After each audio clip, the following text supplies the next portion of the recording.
you cannot leave a mainstream organization like Ohaneze. You can't. If you leave it, you have lost.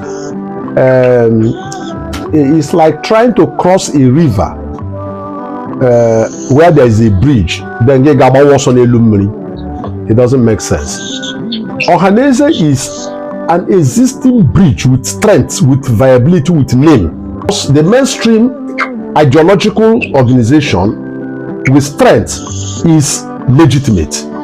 Therefore, if it is okay for you people is to support our project to hold Ohaneze and use it to defend Igbo, that is more legit, that is more reasonable.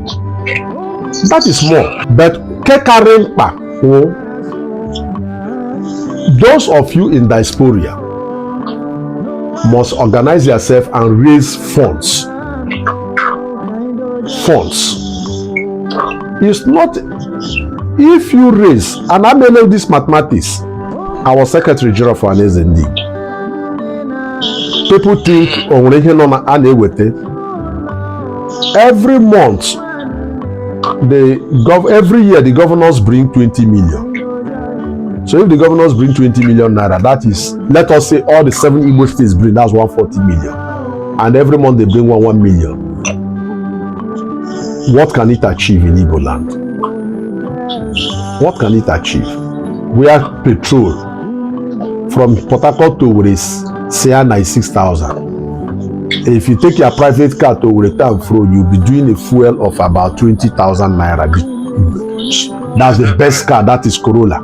If you use any car that is big, you'll be doing fuel of 40 to 50 liters. That is 50,000. But why I say this is that if Ono Kwere, that now Ono get support to deal with this course with $3,000 every month.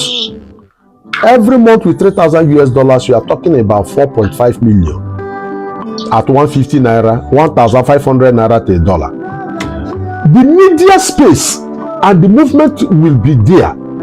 Today, we must rise up to assert ourselves in Anioma, which we are losing fastly because of the argument of Anioma State.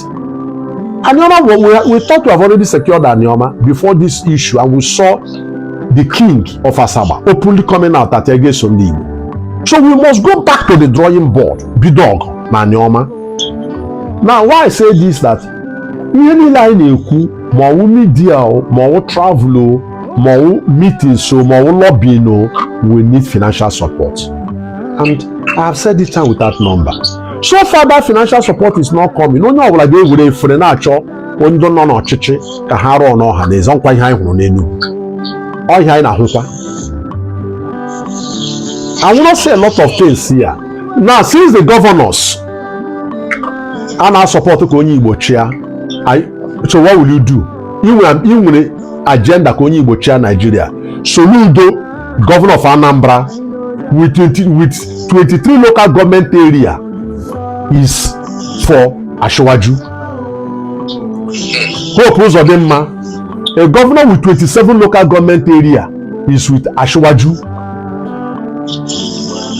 The governor of Ebonyi state is for Ashwaju.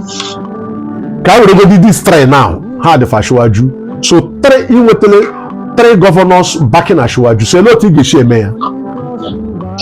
Because so no go rule Ashwaju gas or rock mayor endorse. Hope Uzodinma, Imo State will the highest number of local government areas na Igbo.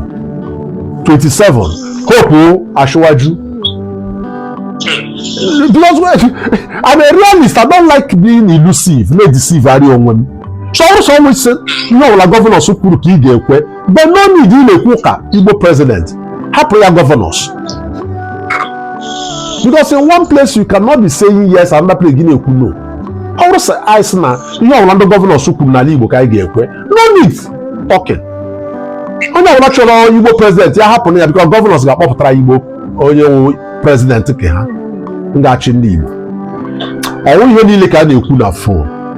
All the didn't not men you're not here. Or may have better than no why now? I don't even feed that long. Maybe try for us. That's when I know. Argramo wanile.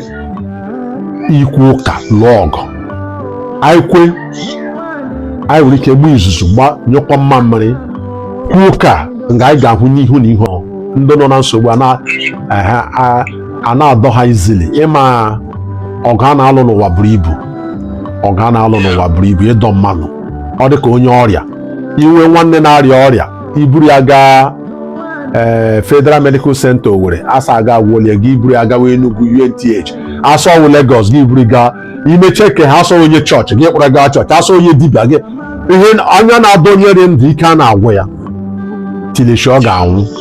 Ndị Igbo anyị nọ n'ọrịa ba na-arị ndụ ike a ga-agwa nga anyị na-adọ onwe anyị na-adọkwa ụmụ nwanne anyị so ọ bụrụ sa ihe anyị ga-ekwu ụka nga anyị ga-anọ ọwụ ihe nta akụkọ anyị kwuo ya kwubie ya ekwubie